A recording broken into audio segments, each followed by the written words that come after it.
5, 4, 3, 2. Realtors, you're in the right spot. We're going to do this together. Welcome to the Leading Edge Podcast. These mentors showed me a map of success. This is the place for real estate pros like you to get better at running your business, balancing your life, and having happy clients. Do you know how powerful you are? And now your host, Eric Thompson. Hey, what's up, everyone? It's your good friend Eric Thompson on the Leading Edge Podcast, episode number 96, called No One is Moving and Other Myths, which is kind of a tongue twister, kind of a mouthful, but that is our title. Hey, before we get to that topic around the thought, the belief, the false belief that no one is moving, I have to tell you the thing that's really the most exciting thing happening in my business right now, if I can share that with you, if that's okay, which is we have recently launched the new branding, the new theme, the new look for my monthly mastermind called Thrive. Thrive is the place that people join when they want to thrive. So give me 2 hours a month and I will teach you how to think and how to act like the person who reaches their income goal. And what's really great about Thrive is not only the new cool branding, which I'm kind of partial to, but it's the fact that people are getting results. So it's so cool to watch. These people now feel super motivated, feel very empowered, and feeling super duper confident with their clients despite all the things happening in the market, all the changes. We are helping these people out. We're helping them to move forward, elevate their game. You may want to join Thrive. You may want to join the party because we're having fun. We're getting results. You need to go to yourplacetothrive.com to do that. Okay, here we go. No one is moving and other myths. So something I'm hearing from a lot of people, from my realtor friends, are comments like, well, no one's moving right now. No one's moving. Interest rates have gone up. People are just sitting there in their home at their 3 whatever interest rate or their 2 whatever interest rate. And why are they going to move? No one's going to move now that rates are up above 6%. No one's ever going to move. They're not going to move. No one's moving. I'm hearing that. Now, I'm teasing only a little bit, but I'm teasing to make this point. Have you thought that? Has that crossed your mind? Have you had that belief that no one is ever going to move again? Well, I want to first acknowledge, you guys, let's be real.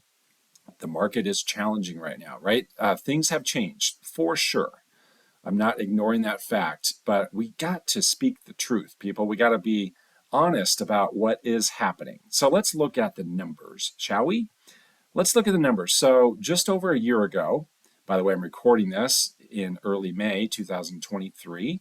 So just over a year ago, nationally, we are running at a pace of 6.2 million existing home transactions per year. 6.2 million existing home sales per year was our run rate just over a year ago.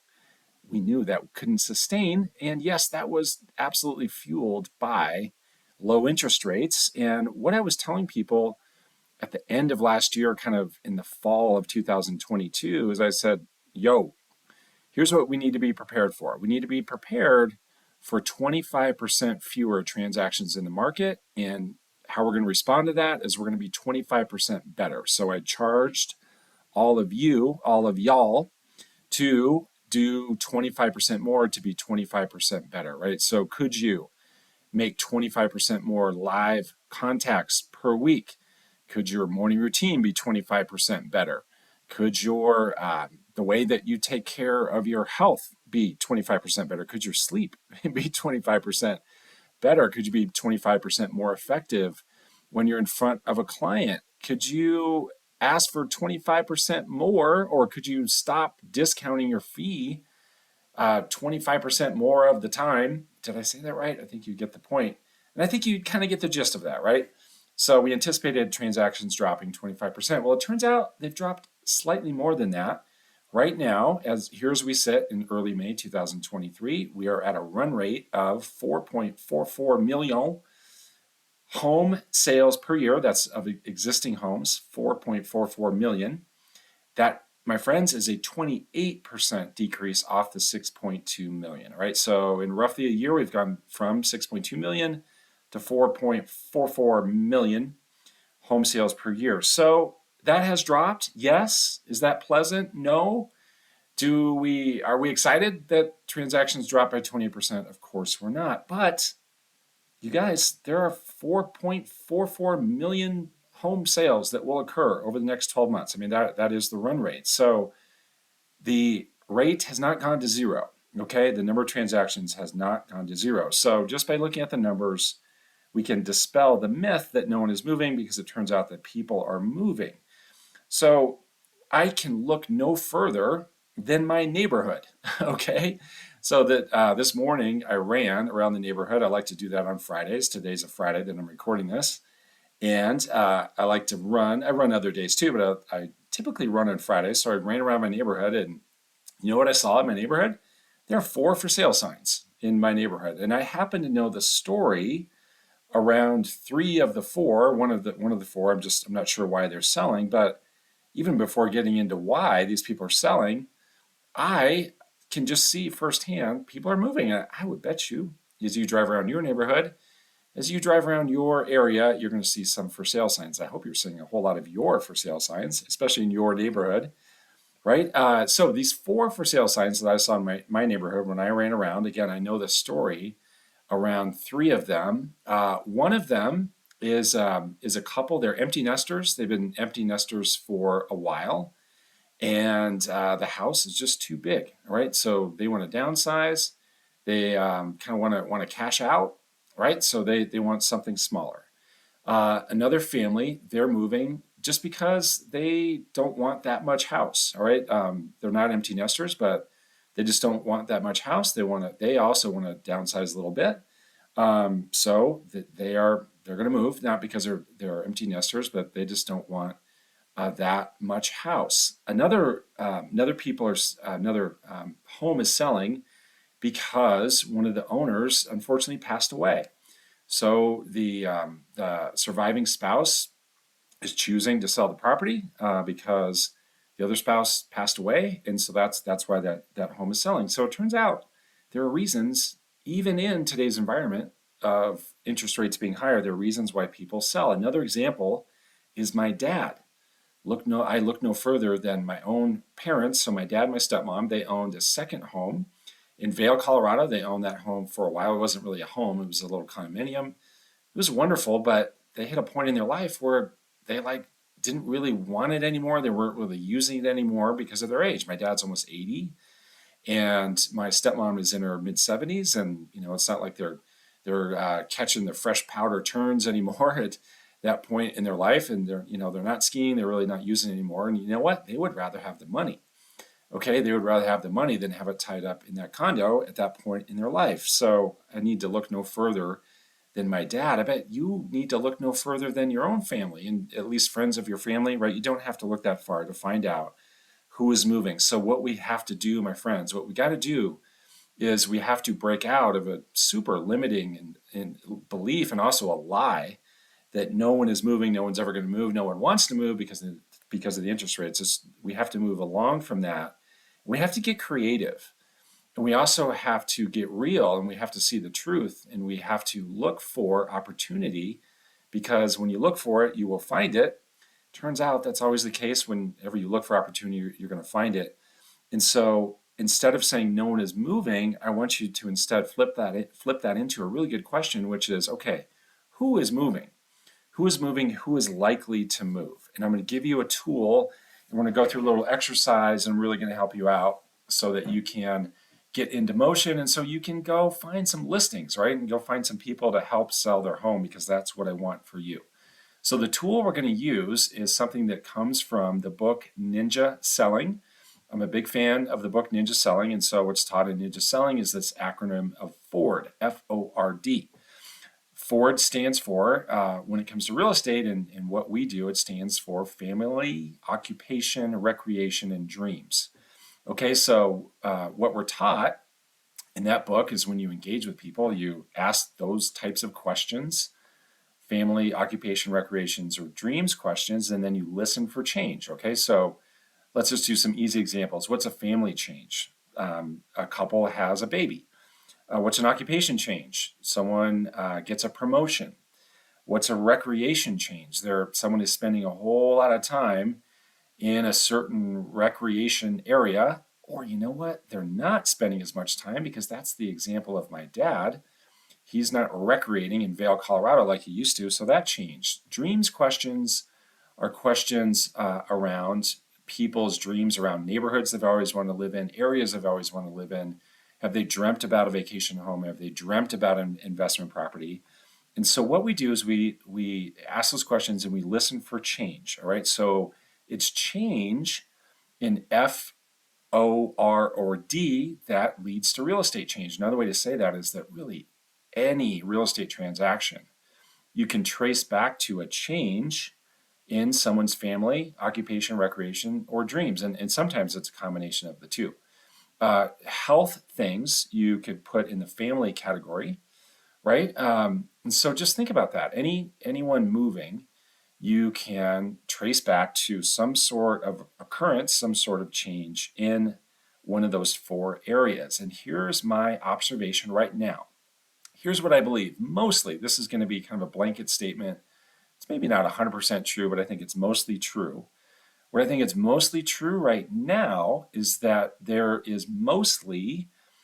are mostly transactions occurring in the F and the O part of this formula, right? And there are less transactions occurring in the recreation and the dreams, right? So what's really fueling transactions right now, it's much more family and occupation related as opposed to recreation and dreams related. And what I would argue is, in the go-go times that we saw of mid 2020 through mid 2022 with low interest rates, what was happening then? There was a whole lot of people making decisions based on the second two letters in this formula, right? So based on recreation and also dreams, right? Because interest rates got so low, right? So we saw people moving finally to the dream neighborhood, moving way up into, aspirational price points and buying aspirational properties, very much focused on recreation and dreams. But now, given what rates have done,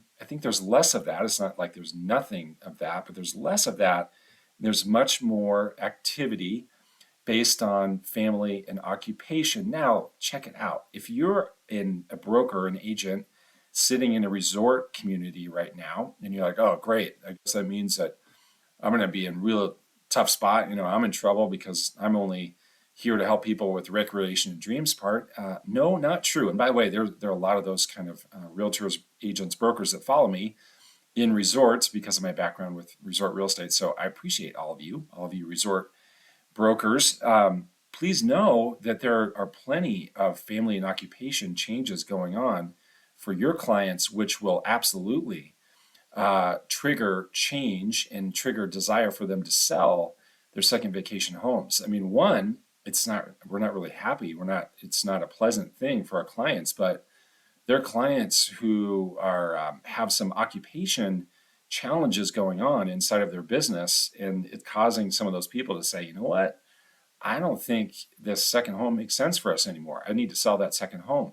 You also have people like my dad, right, who have reached a point in their life where it doesn't make sense to own the ski condo anymore, right? So even if you're mostly in a resort area, second home area, there's still a lot of change being triggered by the F and the O part of this formula of family, occupation, recreation, dreams. Okay, so what do we know so far? We know that the numbers tell us people are still moving despite the higher interest rates.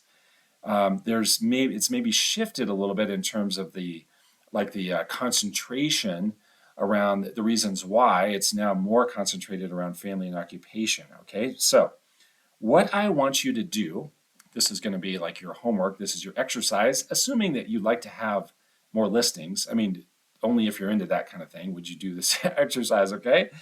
I want you to write down, I want you to think about 5 common life changes for the kind of people that you interact with, right? The kind of people in your sphere, in your database.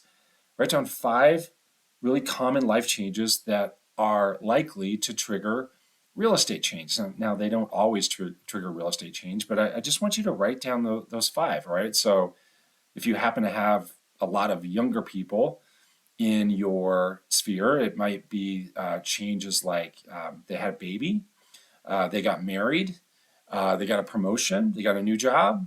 It could be things like that. If you have people later in age in your sphere, it could be a lot of people making changes around because they're empty nesters. They don't need as large of a house anymore. They're older.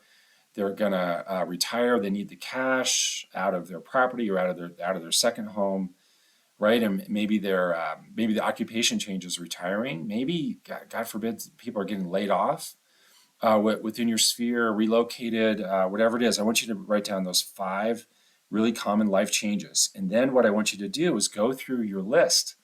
Go through your list of people in your database, and then identify those that are having those life changes. And you know what you're going to find is a whole lot of people. Okay, you'll find a whole lot of people demonstrating the behaviors that sometimes lead to real estate change. All right, so there's some talk right now in our industry around automating the predictive indicators, right? Like basically using technology to help you uncover those most likely to move.